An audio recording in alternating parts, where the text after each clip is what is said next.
Are we ready, Madam City Clerk? I don't think so. Live on YouTube. Okay, Yep. there we go. Good morning, and appreciate all of you Good morning. assembling this morning for our pre-council meeting. We're going to turn it over in the hands of our very capable city clerk.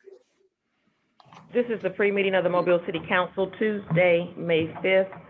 We have approval of minutes from April the 28th No problem. and May 1st. Good job. Yeah.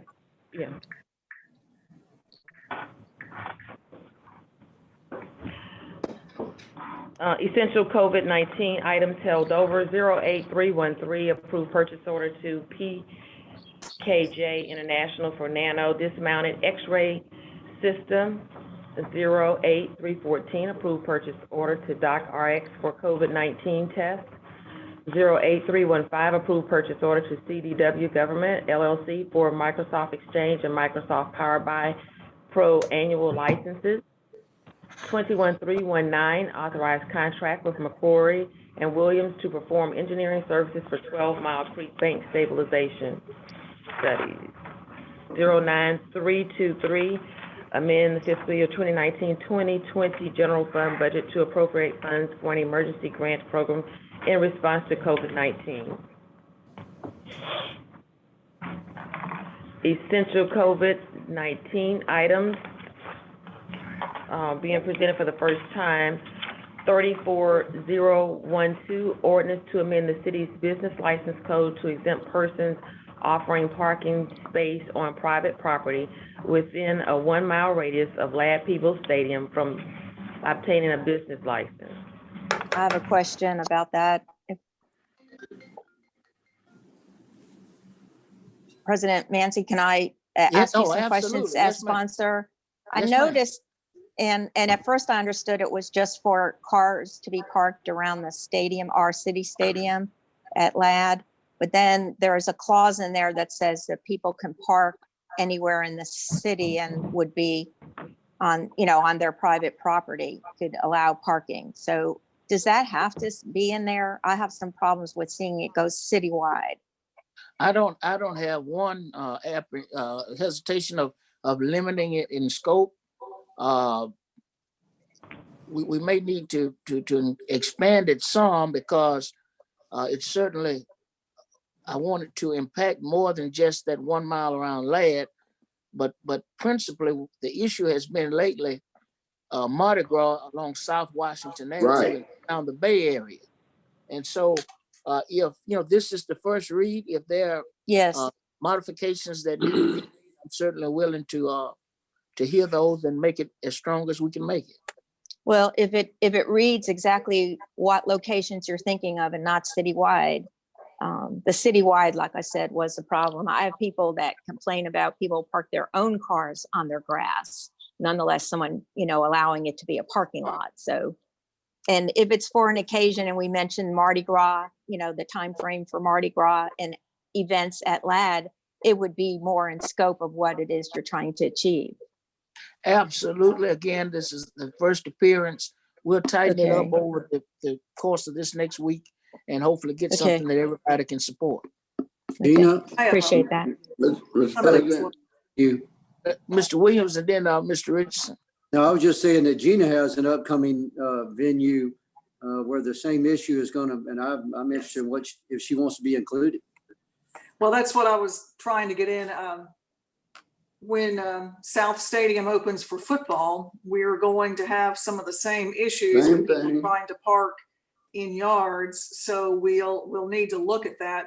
But until we look at it and determine how far we need to go with this, I don't want to put anything in there just yet, but leave it open for the idea that we may need to come back and amend this to allow some people to have parking in their yards close to, to the stadium. So, Mr. President.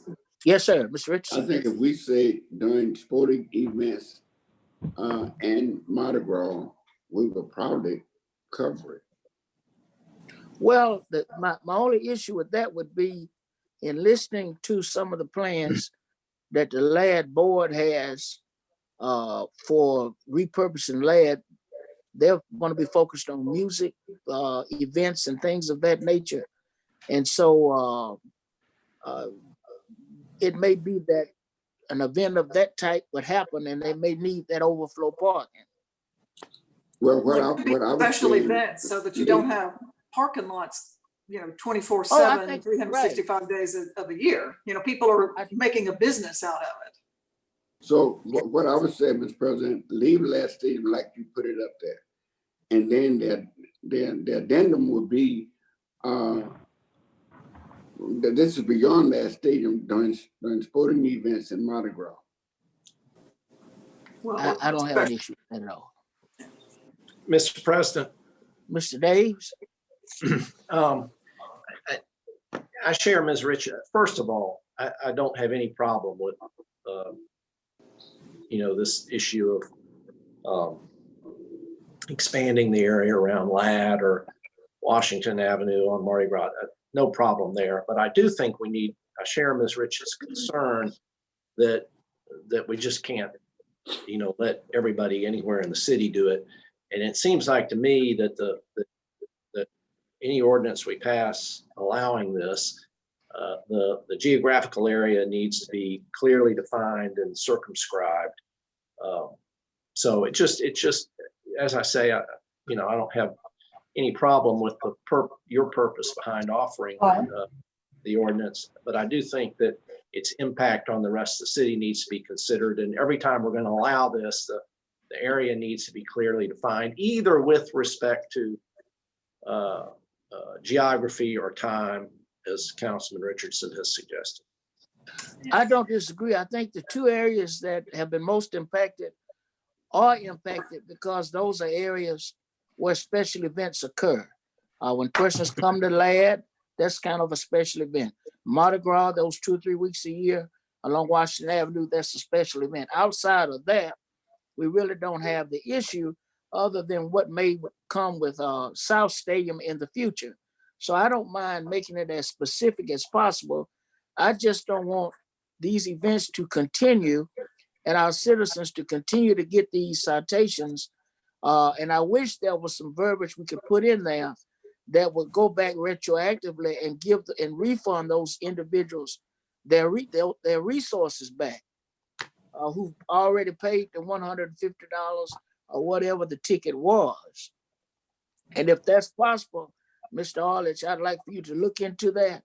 If that's a legal way we can take care of it so that those individuals who've already received a ticket, particularly for this Mardi Gras season, can get their money back, because it's a big issue along the avenue. My way in and out of my home is Washington Avenue, and they know my car, they know my folks' cars, and every other time I'm getting stopped with a ticket. And so this is a serious issue, and I'm appreciative of all these great suggestions. Let's tighten it up and make it as best we can. Mr. President. Who is that? Chris is addressing you. Yes, sir. The ordinance, the way it's written on Ladd Stadium, that's been in there for about 6 years, the way it's currently written. The only difference was I added this middle paragraph about the parking in the rest of the city. And it's not that you can park in your yard, it's that you don't have to have a business license to charge people to park in your yard. It's just a business license ordinance. It can be limited in scope to certain geographic areas. If somebody can tell me what they want those areas to be, the Ladd language can cover events other than football games. Right now, it just covers football games. You can throw in South Alabama. Now, I don't think we can go back and give refunds on the tickets, but if those tickets are still pending, and if the prosecutor so chose, the cases could be dismissed.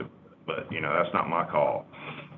Well, I'm hoping that there's somebody on this live that has that authority, hint, and we'll be writing them asking that they would move as expeditiously as possible to use that authority. All right. So Chris, It's just that for people who are allowing the parking in their yards, they just don't have to have a business license. That's really Right. it. Correct. But Yeah, if we wanted to, I guess we could specify geographical areas if we needed Yeah, I to. think you could, just like with LAD, you could say, the LAD one says a mile, I believe it's a mile radius from LAD. You could say a mile radius from wherever the name of South New Stadium is. We just don't want people, we just don't want people setting up parking lots all over the city without asking for a business license. I totally agree. And I'll be getting with you, Mr. Arliss, to work out the geographic boundaries and hopefully have something to the rest of the council and administration as soon as possible. Yeah, and I think we're all agreed on this, but I would go back to, this is special events parking.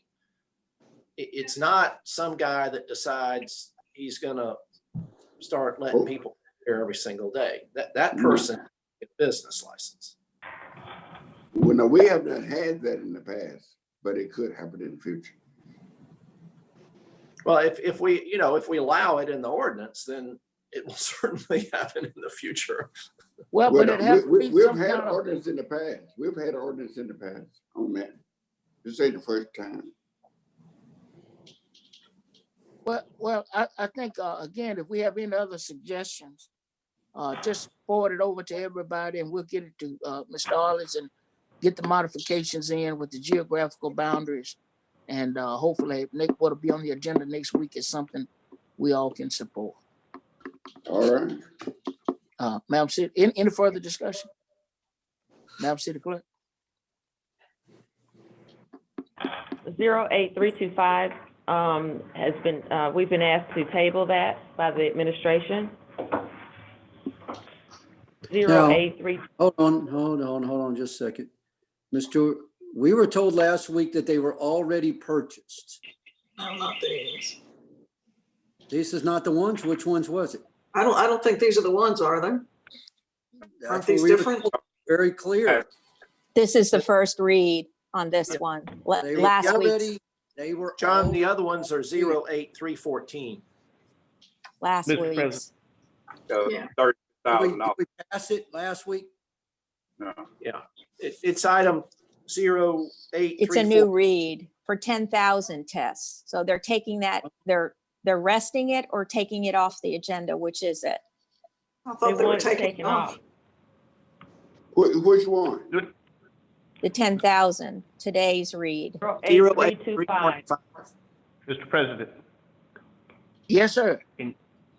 on the 10,000, we're taking that off agenda. The availability of antibody testing and the rapid PCR testing has made it to where it's not necessary that we proceed with that line item order. All right. What about 314? Because that one they already had, the one up above. They already have. Yeah, they already have those. Yeah.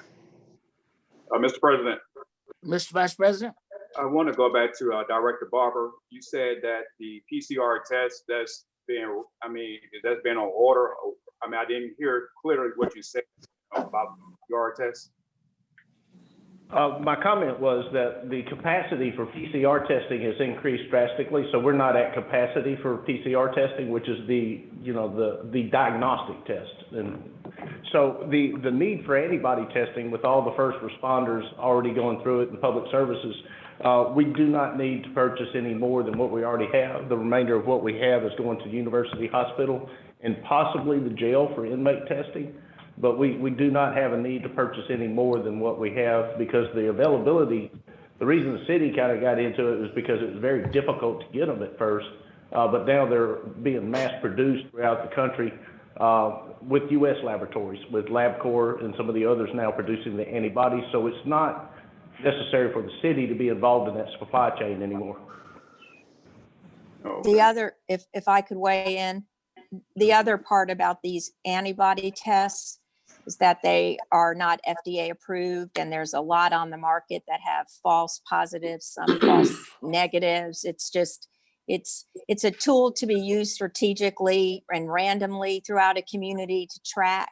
But so I'm kind of pleased that this is off our agenda right now. I thought the last one was also something that the city shouldn't have done, but I realized that the city had already, purchased them. So I'm knowing now I can answer a lot more questions of people who call me about this. All right. Because they're very concerned. Thanks. Mr. President, Mr. Vice President? question back to Director Barber.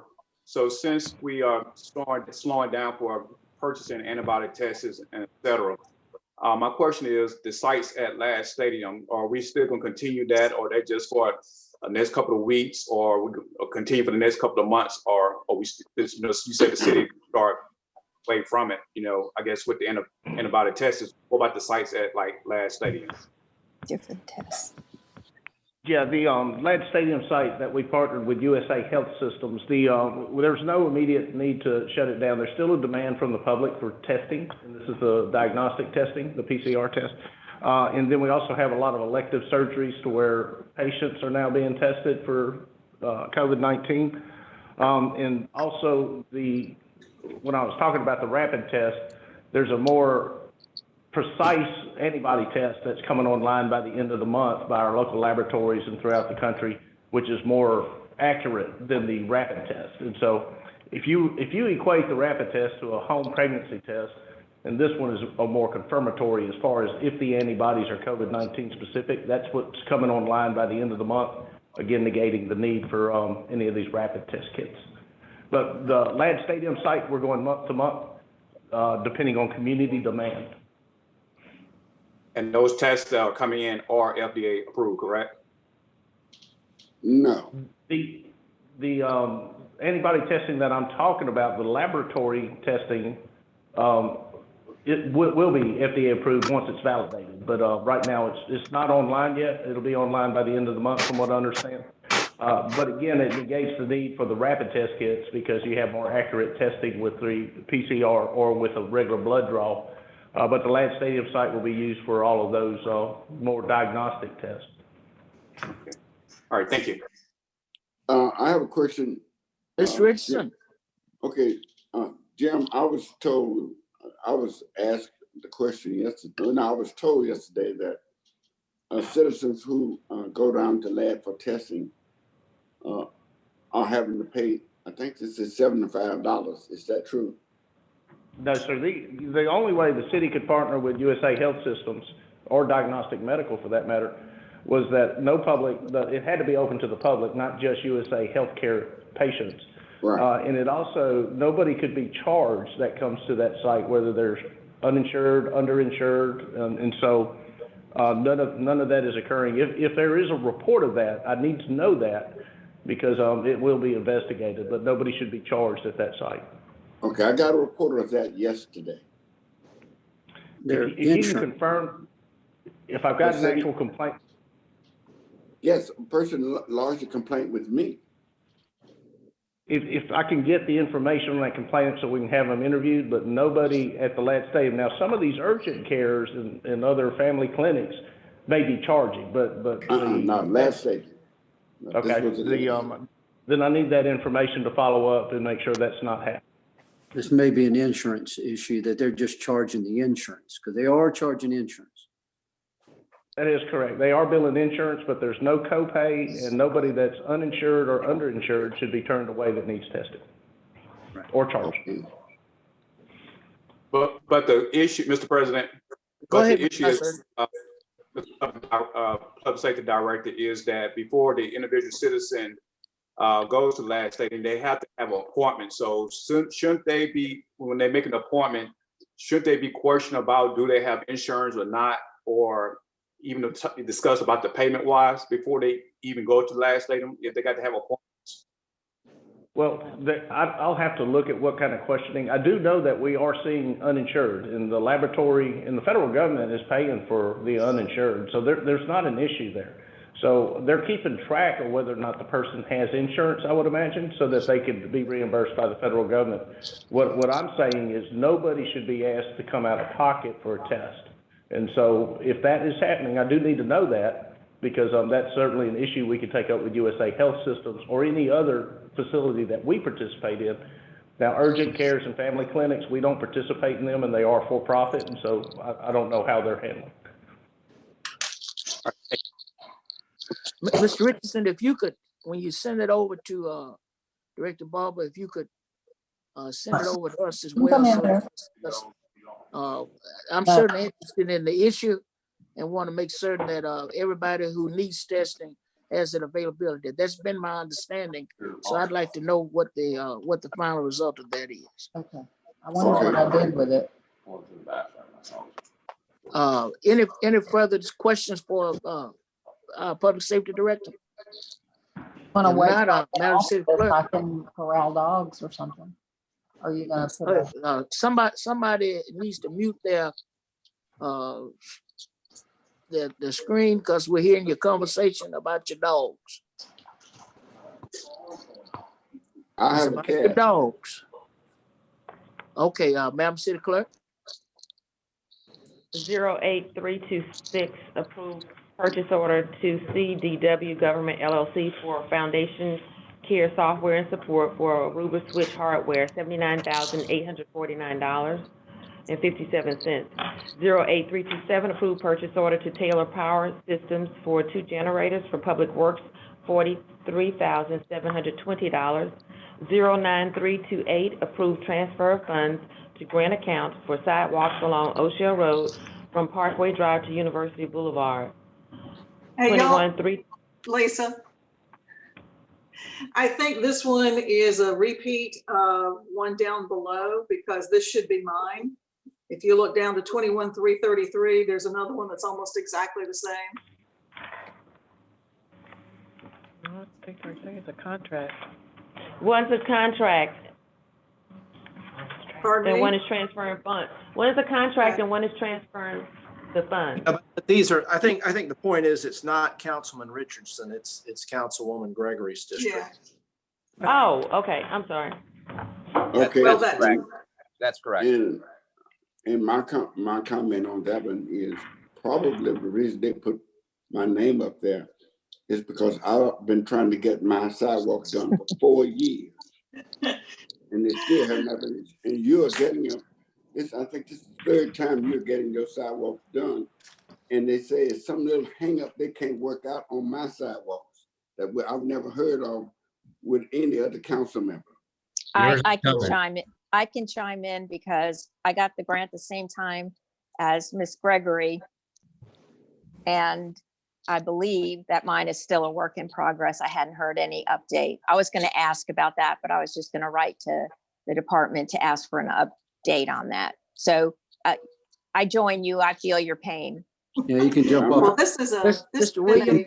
has been you a can jump- 2-year process on this. One of these grants actually came about because another city had to default. So the state came back to the city of Mobile and said, okay, well, you had another application and do you want it? And the city said, yes. So that's why there are 2. And like I said, this has been a 2-year process. It is not easy and taken a long time because some of the rules and guidelines changed. But again, city's not putting up any money on this. It's purely matched either by the Village of Spring Hill. I think both of them are Village of Spring Hill matches. So the city's not having to pay anything on it other than some legwork and the department time that they have to put in to get these things ready. Mr. President. Yes, sir. I'm just tooting my horn out of sadness to say it's been 4 years and they still, there is no end in sight for the sidewalks. Saying that they're working on it from the federal level, from the state level, and from the local level. We're just starting out. Let me just say, they built the entire, what is the tallest building in New York? Empire State. They built the entire Empire State Building in 1 year.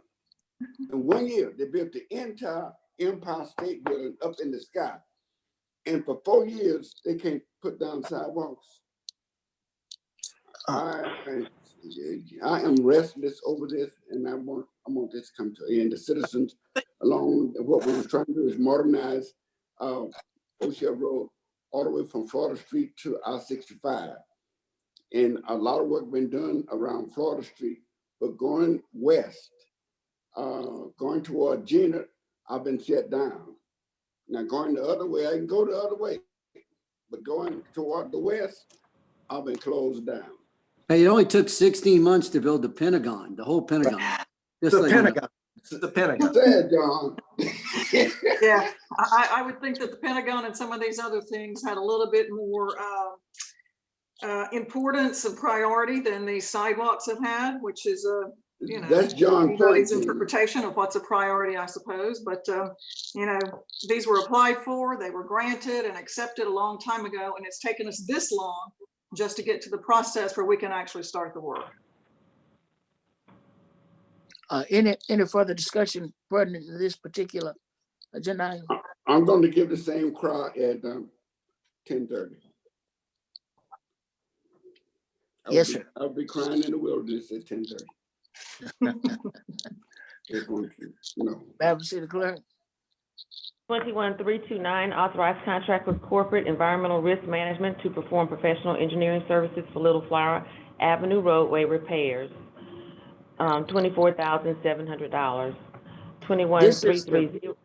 This is the first, the second phase in totally remodeling that particular section of Little Flower Avenue, coming out of CIP, if I'm not mistaken. And I am appreciative of all of the work going into getting this on the agenda. Yes, ma'am. 21330, authorized contract with McDonald, Alabama, LLC to perform professional engineering services for concrete roadway improvements, $31,000. 21330. Hold on, we need to say a little something about this, because in the Midtown area, there are cemented streets all over the Midtown area. And I mean, a lot of those streets are in disarray. So they have found this machine that can come in and crush this cement, and we can resurface over it, and it will last for a long time. So we wanted a demonstration. We want to see what, if you see, it's a resonant machine demo. Well, we want a demonstration to see what the machine can do. And that this is just a demo, we're paying for a demonstration.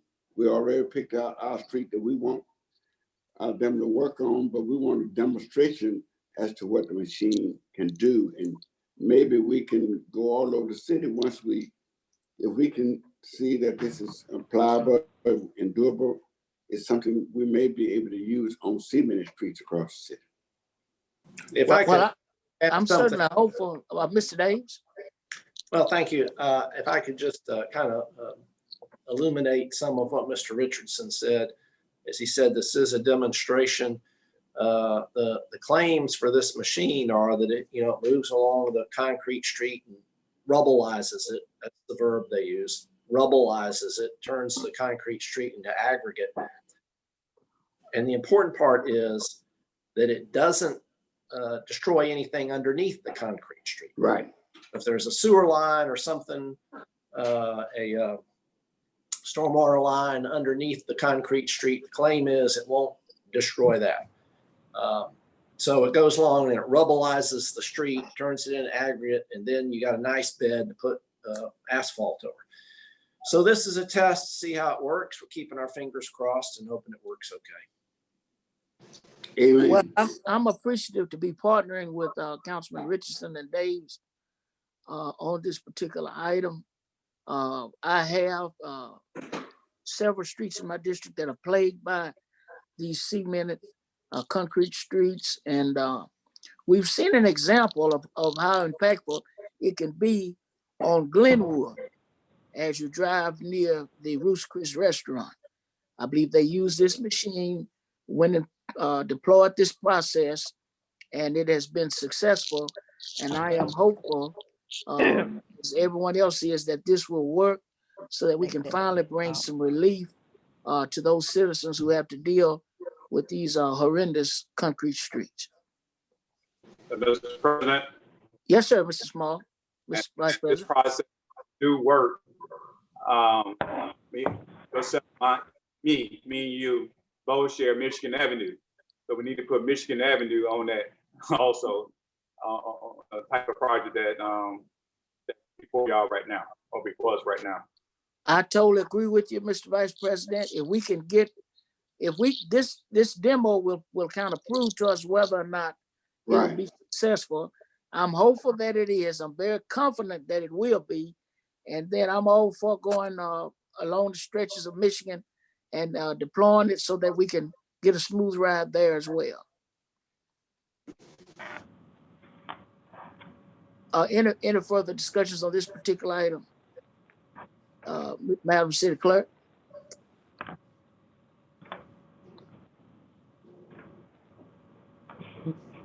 Twenty-one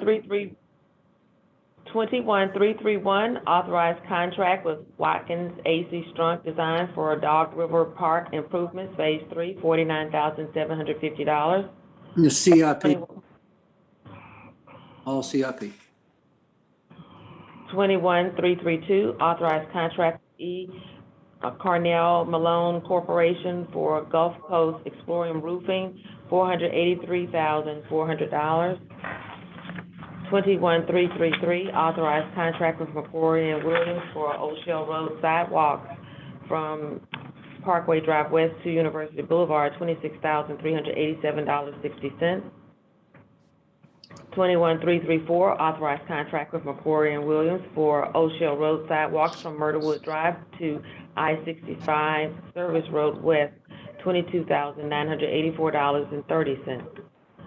31-335, amend the 2019 action plan to add funding for COVID-19 testing for the homeless and senior residents of public housing. Take that one out. Consider that today? Yes, yes. All right. Yes. 35-336, recommend. Wait, could we go back to that? What exactly does that plan involve, the 210K moving over to that? What is that? I've got an update as of last night. I talked to Charles White, and they have a few tests, and they're going to go ahead and get started without us over at Central Plaza because of the cases that have come up over there. But the contract would be for testing materials, the mobile costs, so the cost of staff to Franklin Primary, or a couple of mobile units to have them set up to do testing with homeless and the public housing sites. Is it the nasal swab or is it the antibody test? The nasal swab. Okay, so it's the one that's really going to determine. Okay. Yes. Right. All right, thank you. Best let me say that at Central Plaza Tower is in District 1, and I think 300 units. It's lots of citizens over there, and I have been contacted by numerous of citizens claiming that the COVID virus is all over that facility, and they claim they've lost some shipped to the hospital, and they were complaining about no test. They want to know if they have it, if they I understand. No, so that's what this. It's going to right. happen. I just wanted to know what kind of test was going to be administered. Yeah, so I got it. That's good. Thank you. Yeah, I'm glad to really see this go forward. And I guess this question is, because I asked about this on last week. I guess this question is to Mr. Roberts. Besides Central Plaza, what about the other housing development, housing that we have in the city? Are they being tested also besides the ones in Crichton? Yeah, so like I said, the development is they have a few tests on hand already, and they're going to go without us on Central Plaza, and we'll try to fill in on the back end if they need us with this contract. The intent of the contract was to test all seniors, so 55 and older, that live in public housing, because they're assumed to be low income by HUD, so we don't have to check income limits on them. It'll be a little easier for Franklin to run that kind of program. Okay. All right, thank you. And what is the plan relative to the homeless? As far as testing, Yes, sir. the same sort of thing. They're assumed to be low income by HUD, so there's no income verification. Source documentation to some extent has been waived by HUD new rules. We're still waiting on all the rules to be written, but this type of program is so clearly eligible, we were going forward with it. Well, I understand that aspect of it. I guess my question would be, with them being kind of all over the place, but a lot of them downtown, I mean, how will Franklin be responsible for advertising, for finding these individuals who need the testing? So we're still working the details out on the programmatic and some contractual type things on there with the HUD regulations involved, which is usually not involved in healthcare. But the plan would be to have them have a mobile unit if it goes forward, and have them set up in front of 15th Place most likely, which is the intake system on Washington Avenue. And then if they need to, based on doctor's recommendations, Franklin primary recommendations, they could move around with that mobile unit. All right, thank you. 35336 recommends the lease of city-owned property at 720 Museum Drive. 37337. Hey, y'all, on this one, Mr. President, Yes, ma'am. just to explain what this is just an approval to go forward, saying that the property is not needed, that sort of thing. I went out to visit the site last week with Carlene Stout, and there was some question about whether or not this impacted the new fire station. This area is actually right next to where we have that old armory that's sits in between Museum Drive and McGregor Avenue, and it's also next door to the fire station. So we've talked to the police department who oversees the armory there, and they don't have a problem with it. Carlene is in contact with Roy Hodge, so they've been working together. We've talked to the engineers. It's Clark Gear Latham that wants to increase the size of their parking lot. They have hired the employees who used to be with Nick Holmes Architecture. And they, of course, need more parking because they've increased the size of their firm. It won't have any, once we get to the point where we have to approve the contract, there are a couple of things that I want to put in there, which would be to include retaining the fencing and having to screen the fencing. Then that way, any of the cars going by or anybody at the fire station won't be overlooking, a parking lot. But right now, we're just looking at going forward to say that we don't need this little bit of space that is city-owned property in order to allow the engineering company to expand their parking lot. Okay, the issues I've heard is that we need to have the property evaluated properly, and then that the going lease space is 10% of the value of the property. And we ought to be leasing it for somewhere in the range of 10% of the value of the property. But unless it's appraised, we don't know what the value. We need to have an appraised value, but then we know the value of the property. And if we're going to lease it, then lease it for 10% of the appraised value. Well, we need to do whatever whatever we have done for everybody else. This doesn't get any sort of favoritism by any stretch. Well, this would eliminate that. All right. We go with what we've been doing with every other piece of property that we either lease or sell. So. Does it have a recent appraisal to your knowledge, Gina? Not that I know of, but Carlene is working on it. Again, this is just the approval to move forward with the process. And this is a first read. So if there are any other questions, with this, we can get those answered on this particular issue. I mean, I don't have a problem with us leasing it where it's located, as long as we get the language in the lease that says they have to screen the parking and put a fence back up, that sort of thing.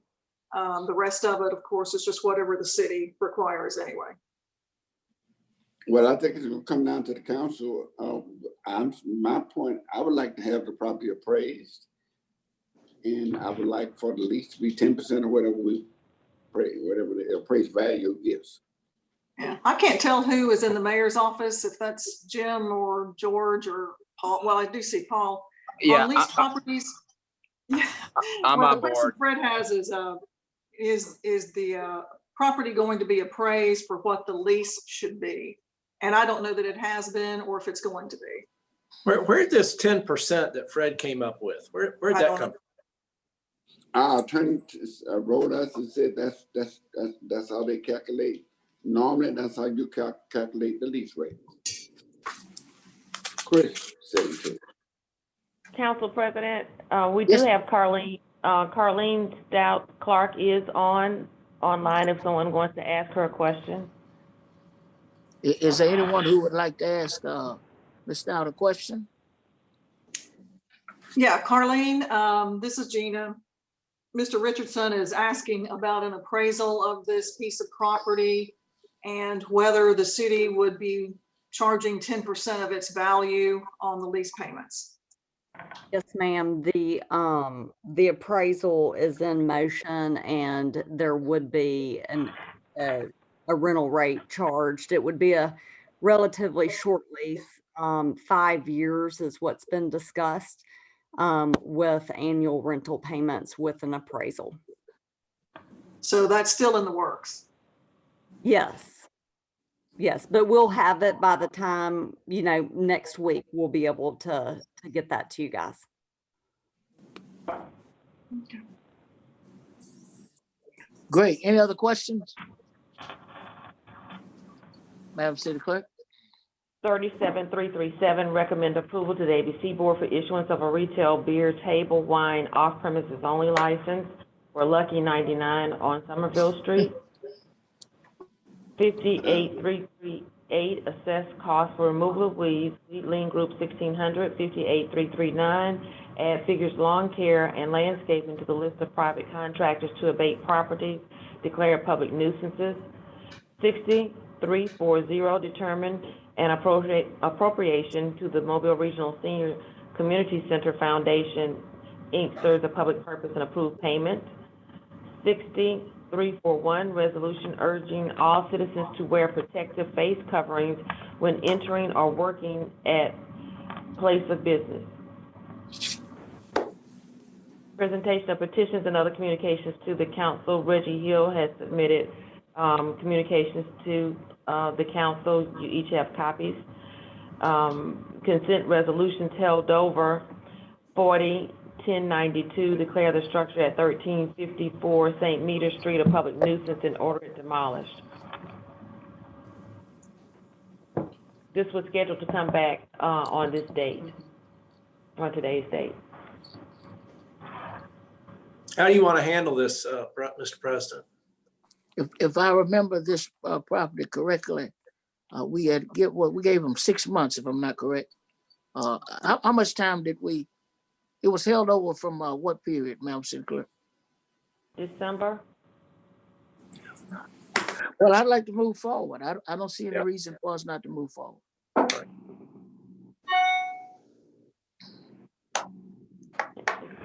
Okay, which ones are we gonna waive the rule on? Move it up to the COVID thing if they determine that, essential. John, you're on mute. Yeah, thank you. The homeless and the. Excuse me, Mr. President, are we going to move this, is this essential? Do we need to move this to COVID items? Which one? The resolution that was held over 401092. I don't have an issue with doing it. No, ma'am. I'm fine with moving it over. Yeah, it's a public health hazard. And it probably has a timeline that sits with it. So the two. Okay, so we'll move that under COVID items held over.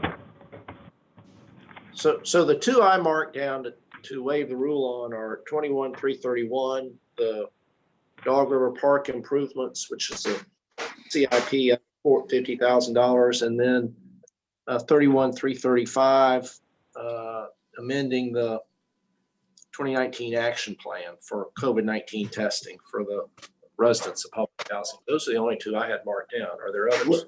Wait a minute. What about 60341? It strictly deals with COVID-19. No, we're just talking about whether we're going to waive the rule. We're not.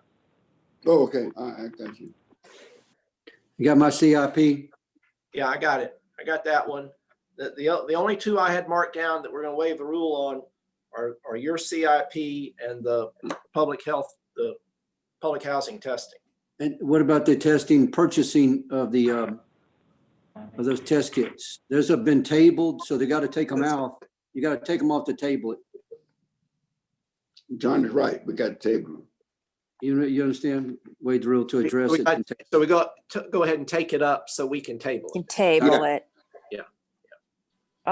So what about the 58,338 and 339 are Weeds. the weeds? No. No, they can hold over. Yeah, I know.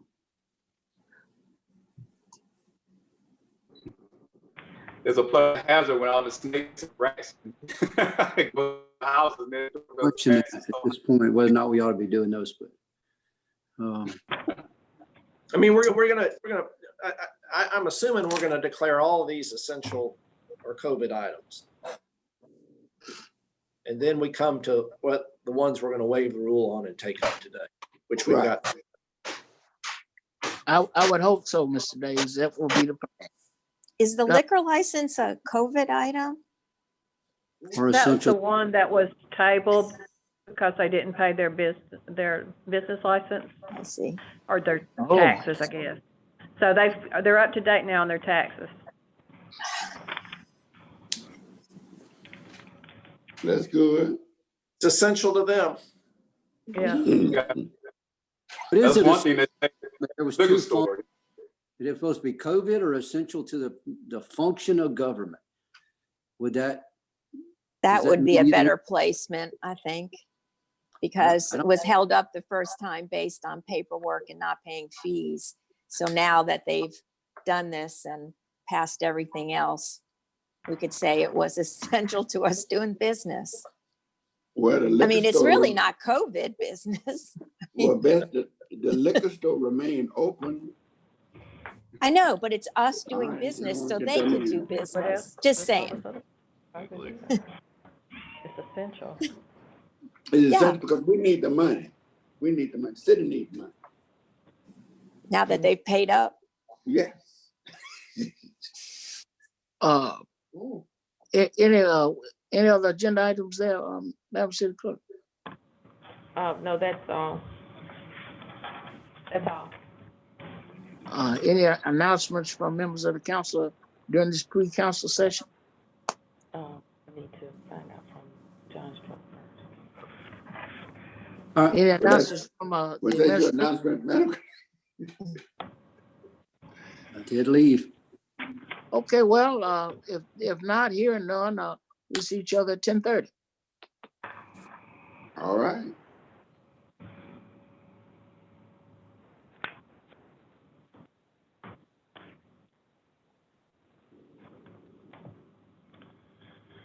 So,